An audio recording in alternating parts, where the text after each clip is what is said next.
Nighttime, if the smell was the first thing to assault you, and the sight of decay was the second, then the sound. The sound is what would slowly unravel your sanity. This is not the peaceful silence of nature we imagine. This is a brutal, unfiltered audio track of a life spent on the razor's edge. This is the sound of survival, and it is horrifying. Forget sleep sounds apps with gentle rain.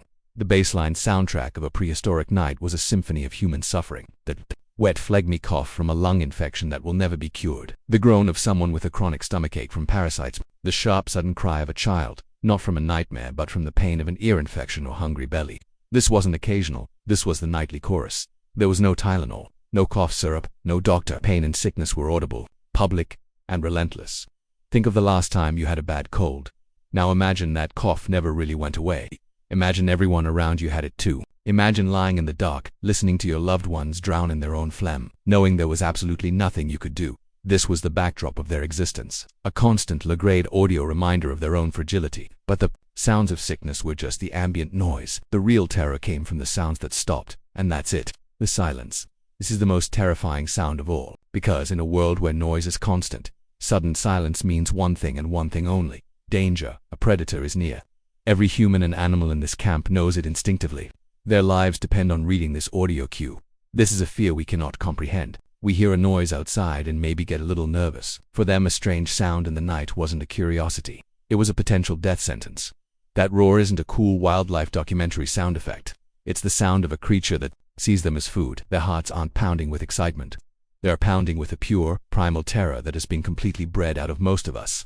There are no locks on their doors, no police to call. Their only security system is their own ears and their ability to be absolutely, perfectly silent. And even in the daylight, the soundscape was harsh. This wasn't a world of polite conversation. It was a world of guttural shouts, sharp barks of command, and cries of frustration. Arguments over food fempe weren't quiet debates. They were loud, physical, and threatening. The sound of flint napping wasn't a gentle tapping. It was a sharp, jarring crack that echoed through the camp. There was no background music to soften the edges. Every sound was raw, functional, and often carried the weight of conflict or immediate need. So let's put it all together.